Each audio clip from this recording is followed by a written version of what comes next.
Demi Tuhan dan demi Gideon.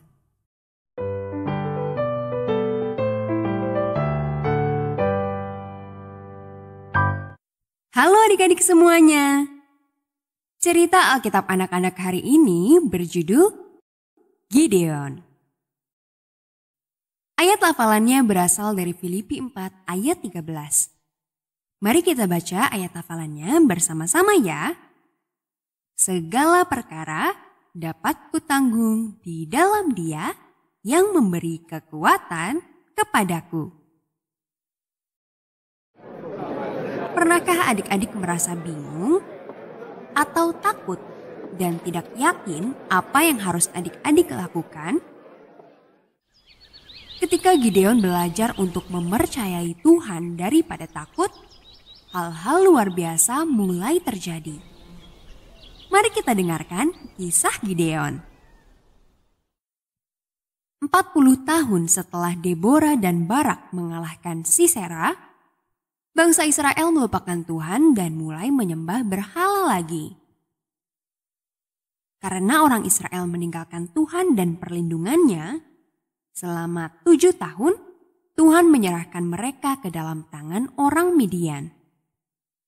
Setiap kali orang Israel selesai menabur, datanglah orang Midian, orang Amalek, dan orang-orang dari sebelah timur menyebabkan masalah bagi orang Israel. Mereka memusnahkan hasil tanah bangsa Israel dan tidak meninggalkan bahan makanan apapun di Israel. Bahkan domba, lembu, atau keledai pun tidak ada. Banyak orang Israel tinggal di gua-gua dan kubu-kubu hanya untuk bertahan hidup. Tuhan mencari seorang pemimpin di antara orang Israel, seseorang yang akan mempercayainya. Lalu Tuhan menemukan Gideon. Gideon, anak Yoas, bersembunyi dari orang Midian ketika dia sedang menggiling gandum dalam tempat pemerasan anggur. Tiba-tiba, malaikat Tuhan muncul dan berfirman kepadanya, Tuhan menyertai engkau, ya pahlawan yang gagah berani. Gideon terkejut. Dia bukanlah pahlawan yang gagah berani. Kaum keluarganya adalah kaum terkecil di suku Manasye. Gideon jelas tidak merasa berani.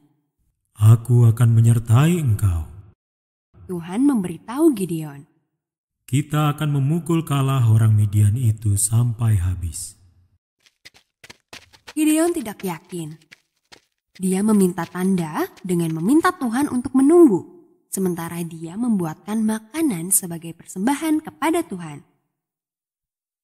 Gideon meletakkan olahan daging anak kambing dan roti tidak beragi yang telah dibuatnya di atas batu dan mencurahkan kuahnya. Lalu timbullah api dari batu itu serta memakan habis daging dan roti yang telah dibuat Gideon. Gideon meminta 2 tanda lagi kepada Tuhan. Dia ingin memastikan bahwa Tuhanlah yang akan menyertainya. Dia memegang bulu domba di tangannya dan berbicara dengan tenang. Jika engkau mau menyelamatkan orang Israel dengan perantaranku seperti yang kau firmankan itu, biarkanlah guntingan bulu domba ini menjadi basah besok pagi. Tetapi seluruh tanah di situ tetap kering. Keesokan paginya, seperti yang diminta Gideon, tidak ada embun yang menyentuh tanah. Tetapi bulu domba itu basah kuyup. Gideon menguji Tuhan sekali lagi. Kali ini, biarkanlah guntingan bulu itu kering dan seluruh tanah itu menjadi basah. Dia meminta kepada Tuhan. Keesokan paginya, permintaannya dikabulkan. Akhirnya Gideon memanggil pasukan untuk berperang dengan orang Midian, dan 32.000 orang bergabung dengannya. Sekarang Tuhan menguji Gideon. Ada terlalu banyak rakyat yang ikut bersama engkau, Kata Tuhan kepada Gideon. Jadi siapa yang takut dan gentar biarlah mereka pulang. Gideon tahu bahwa orang Midian dan Amalek memiliki pasukan yang besar. Tapi dia menurut perintah Tuhan dan mengirim 22.000 orang yang takut dan gentar pulang. Tuhan menguji Gideon lagi.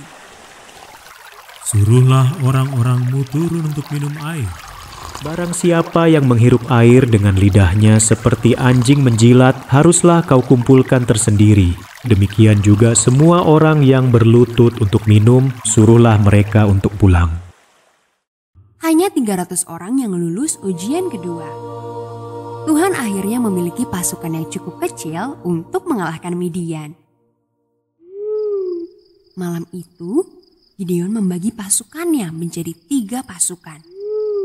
Hanya bersenjatakan sangkakala, buyung atau tempayan kosong, dan obor di dalam buyung itu, mereka pergi ke perkemahan orang Midian.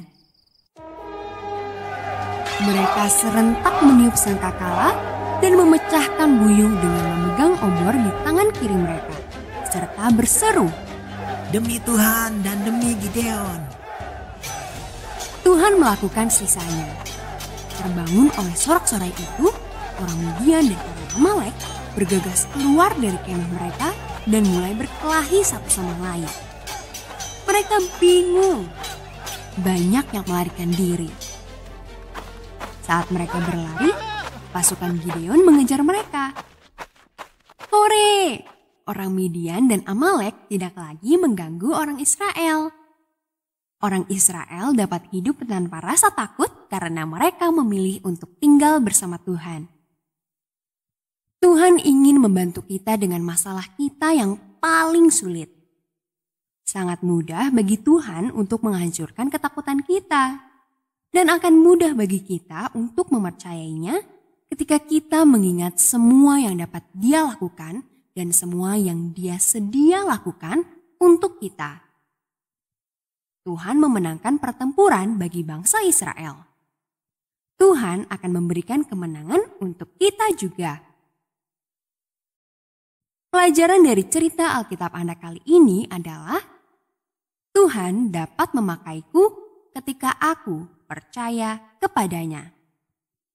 Sampai jumpa di cerita Alkitab Anak selanjutnya. Tuhan Yesus memberkati kita semua.